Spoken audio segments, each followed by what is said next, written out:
Bellingwood Vignettes by Diane Muir. Book 12, Vignette number 3, Java Jive.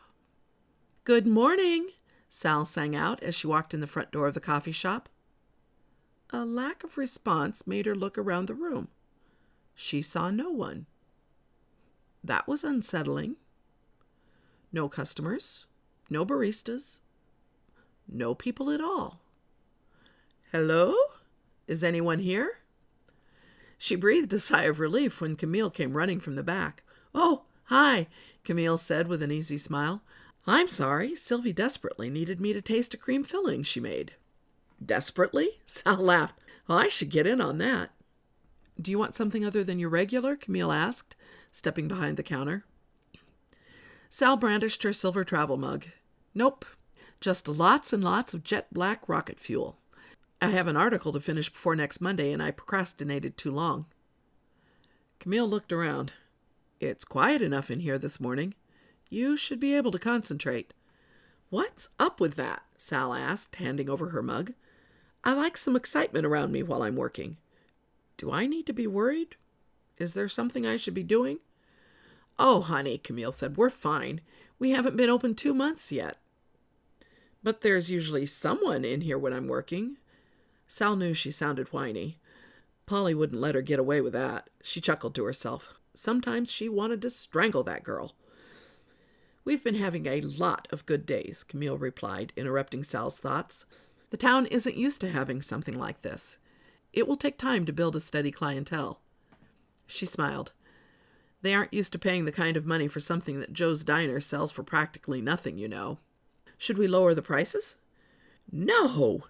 Camille scowled at Sal. "We've talked about this, you, me, and Jeff. You can't let worry force you into bad business decisions, right?" "I know that," Sal said. "You're right." Camille smiled. "Of course I am. I always am. Remember who you're talking to here." "Oh, just give me my coffee and let me go sit in a corner. And one of those chocolate chip muffins." She looked down at the baked goods. "And a cinnamon scone." "I don't know how you do it," Camille said. She handed the coffee mug back to Sal. "Do what?" "Eat all of those calories and not gain weight. You know women hate you, don't you?" Sal shook her head. "Haters gonna hate." She smiled. "But honestly, I don't know how I do it either. I have a really high metabolism, I guess. Mom does too. She can eat anything." "It's not right," Camille said with a sigh. "It's just not right. Go on over to your table and I'll bring them to you. You want the muffin warmed a little, right?" "Oh, I'm getting predictable." "Yes, thanks." If it was available, Sal liked to sit at the table against the east wall, snugged up to the bookshelves. She took her laptop out of its bag, opened it, and turned it on. This was one of her favorite times of the day. While the computer whirred to life, she drew in the scent of her coffee before taking a tentative sip. It was hot.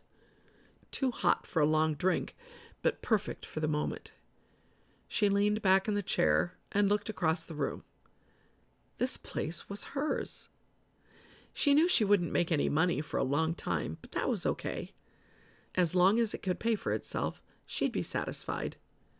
It was incredible how different the cost of living was here in Iowa. Sal knew she had it easy. Mark owned his home, so she didn't have to pay rent.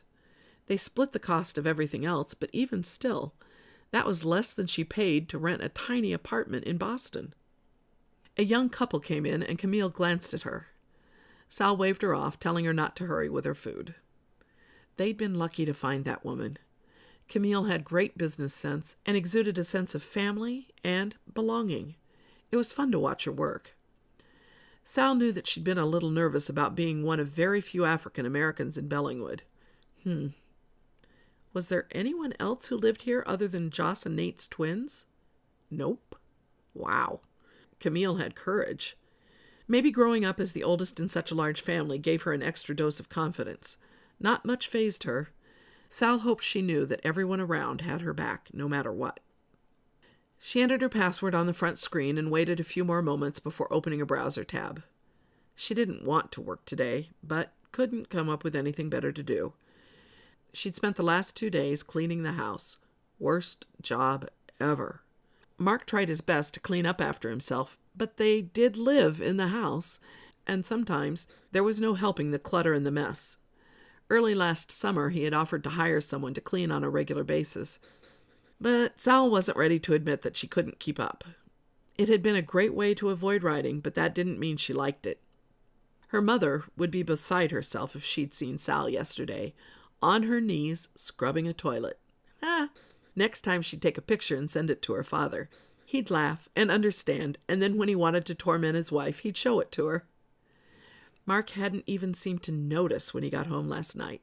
Sure, it was late and he was exhausted, but Sal had expected a little bit of appreciation for all she'd done around the house.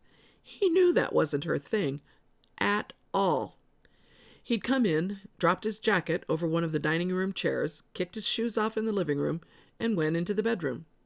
He dropped, fully dressed, onto the bed with its fresh, clean sheets, and turned the television on. Sal had stood in the middle of the living room with her mouth wide open, in shock. He hadn't said much other than a mumbled hello. No kiss, no acknowledgement of her work, or anything. Yep, there'd been a fight. She was still a little mad at him, even though they'd finally talked everything out, and he did apologize for ignoring her. She'd ended up apologizing for expecting so much out of him when he put in a rough 14-hour day.